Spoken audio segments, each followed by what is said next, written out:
उजागर कर देता है।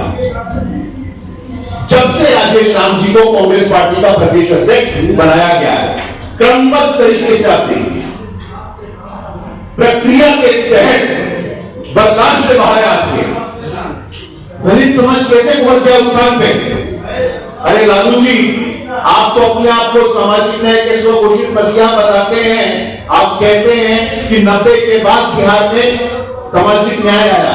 आपके पहले बिहार में 2 दलित समाज के मुख्यमंत्री हो चुके थे, रामसुंदर दास जी, भोला पासवान शास्त्री जी। आपके पहले अति पिछड़ी जाति से आने वाले जननायक कर्पूरी ठाकुर जी हो गए थे। वो जननायक कर्पूरी ठाकुर जी को कपटी ठाकुर किसने बोला था, पूरा बिहार जानता है। और जननायक कर्पूरी ठाकुर जी को भारत रत्न, हमारे देश का सर्वोच्च सम्मान से सम्मानित किसने किया, ये पूरा देश जानता है।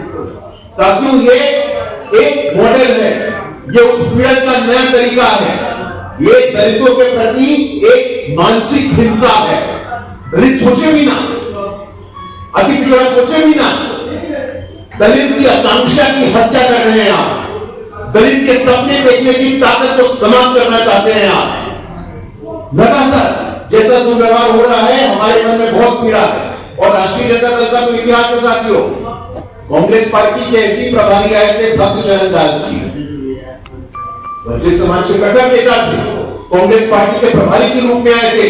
लालू जी ने भक्तचरण दास जी को किन शब्दों से संबोधित किया था, मैं यहां बोलना नहीं चाहता हूं, हमारे इसे संस्कार नहीं है। क्रमबद्ध तरीके से आप उठा के देखिए, श्याम रजक जी हो, रमई राम जी हो, उदय नारायण चौधरी जी हो।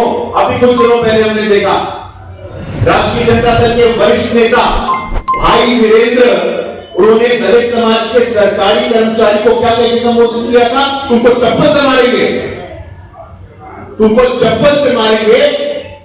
जब शासन में थे तो हिंसा करते थे शारीरिक, आज आत्मा को ठेस पहुंचाते हैं, हमारी आकांक्षाओं को मारना चाहते हैं। आप चाहते हैं शासन प्रशासन में ना आए, लेकिन अब ऐसा संभव नहीं होने वाला।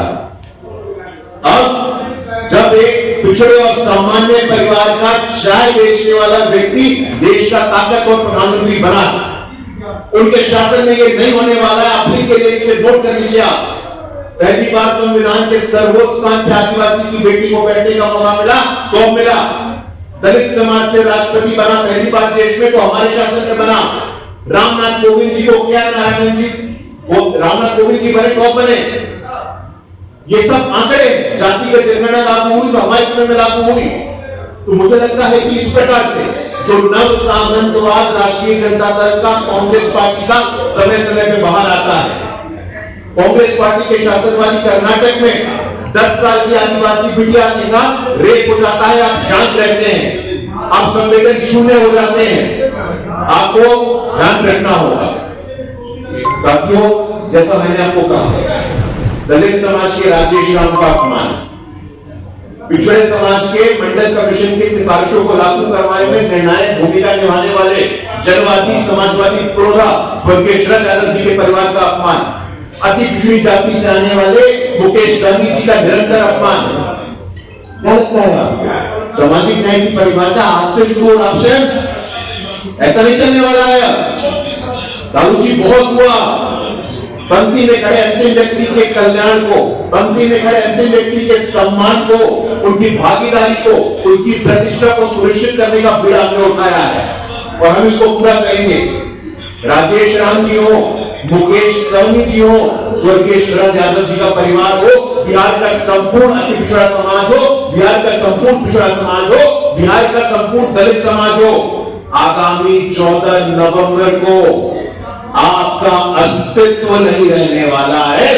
एक अस्तित्ववादी संकट खड़ा हो गया है।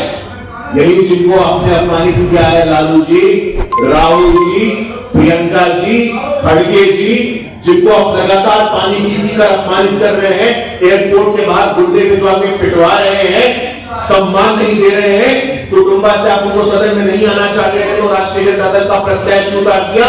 ये दलित अति पिछड़े और पिछड़े इन्होंने ठान लिया है कि ऐसे परिवारवादी, अपराधी, भ्रष्टाचारी, नव सामंती ताकतों को 14 नवंबर को उनका अस्तित्व समाप्त कर देना है। इनको कहीं का नहीं छोड़ना उनका साथ, उनका सम्मान और उनका आशीर्वाद उन्हीं को मिलेगा जो वंचित समाज की भागीदारी को सुनिश्चित करता है।